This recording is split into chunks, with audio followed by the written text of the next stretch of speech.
bonsoir. Bonsoir. Comment allez-vous? Je vais bien. Depuis la dernière rencontre, d'ailleurs, la CEI a publié le bilan de la phase de recensement de la RLE 2024. Écoutez, c'est exact.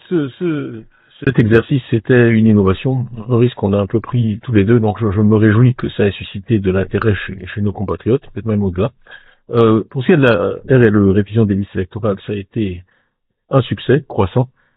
Ce qu'on a vu à travers les chiffres, c'est que dans la 4e semaine, on a fait pratiquement autant que dans les 3 premières semaines. En réalité, on a fait bouger 1,5 million. C'est quelque chose qui arrive assez rarement, pas tous les jours. Donc, c'est un succès, mais surtout, il y a un engouement continu. Nous, au niveau du PDCI, nous avons continué à encourager les uns et les autres à établir leur papier pour pouvoir s'inscrire. Donc, on sait qu'il y a un pipeline, une réserve de personnes d'Ivoiriens qui souhaitent s'inscrire, qui est très importante, dont notre souhait à ce moment-ci, puisque le gouvernement a dit qu'il n'allait pas continuer l'opération, c'est qu'il y ait une nouvelle RLE en 2025, et en février pour être précis. Donc nous souhaitons 3 semaines de RLE en février, que tous les Ivoiriens, les centaines de milliers d'Ivoiriens aujourd'hui, qui ont fait l'effort d'obtenir leur papier, qui sont prêts à s'inscrire, aient cette opportunité qui est fondamentale pour que notre démocratie fonctionne. Est-ce possible? Est-ce réaliste?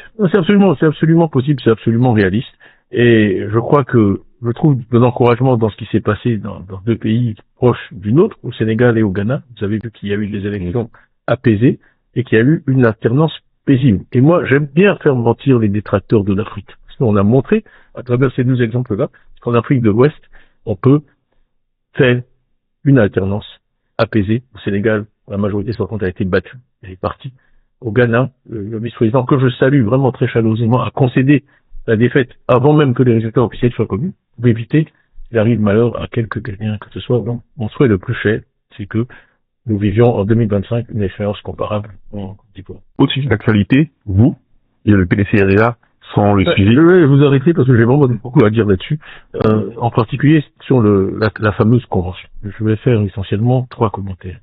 Le premier, c'est que quand j'ai été élu fin décembre 2023, ça a été avec une majorité écrasante, 96,5%.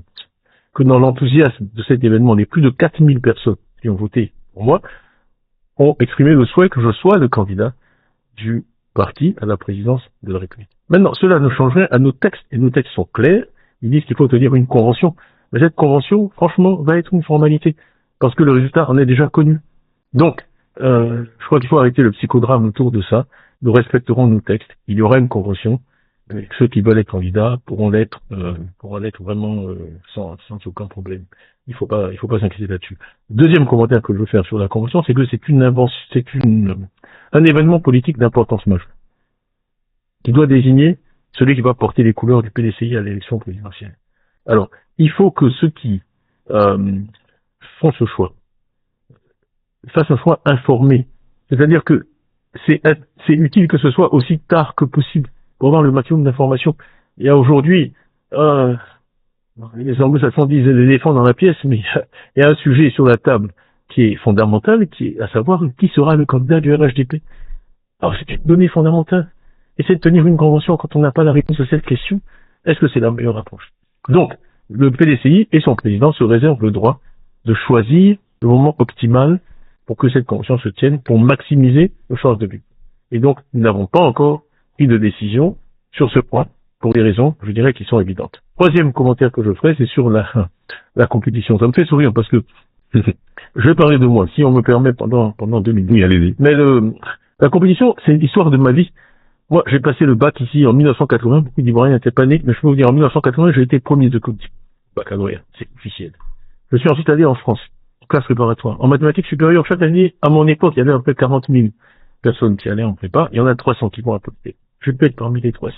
Je suis allé à l'école des mines où il y a 120, 140 personnes. J'ai été major de mon section. Je suis ensuite, après toutes sortes de péripéties, j'ai fini à la City à Londres.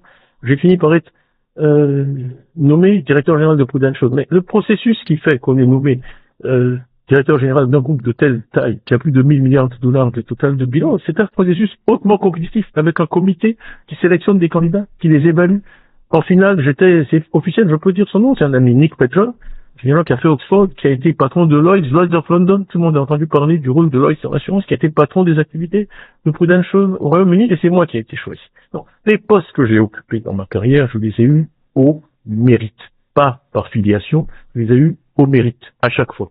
Donc, qu'on me dise que moi, avec un profil pareil, j'ai peur de la compétition, j'ai peur de qui? La compétition de qui? Hein, j'ai été affronté aux meilleurs cerveaux, aux gens les plus compétents dans différentes géographies.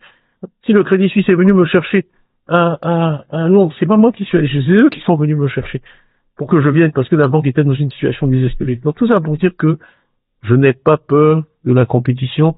J'invite tous ceux qui sont au PDCI, qui souhaitent être candidats à la convention, à venir m'affronter et je les battrai. Voilà. Le dernier commentaire que je ferai, c'est sur ma fameuse absence de Côte d'Ivoire. Alors, d'abord, l'évidence. Tout le monde sait que j'étais absent de Côte d'Ivoire. Les 96,5% d'électeurs du PDCI qui ont voté pour moi, et ils savent que j'étais absent de Côte d'Ivoire. Vous savez, moi, je fais confiance à l'intelligence du peuple ivoirien. Je l'ai dit à Soubré, quand j'ai parlé de l'IDH, qui est aujourd'hui compris par tout le monde, le peuple a une grande intelligence, et ce qui compte pour eux, c'est de savoir qui peut les aider. Ce n'est pas un concours de présence. On n'est pas à l'école. Ce n'est pas un concours de présence. C'est un concours de résultats. J'ai passé 5 ans ici aux affaires en Côte d'Ivoire. Je suis désolé, mais on parle encore des idées que j'ai émises à l'époque. En octobre 96, 2 ans après mon arrivée dans ce pays, j'ai présenté ce programme des 12 travaux de l'éléphant d'Afrique que 30 ans après, on est encore en train de réaliser. Donc les Ivoiriens ne doutent pas de ma capacité à créer une vision, à la vendre, et ensuite à l'exécuter et à la réaliser. Voilà tout ce que j'ai à dire.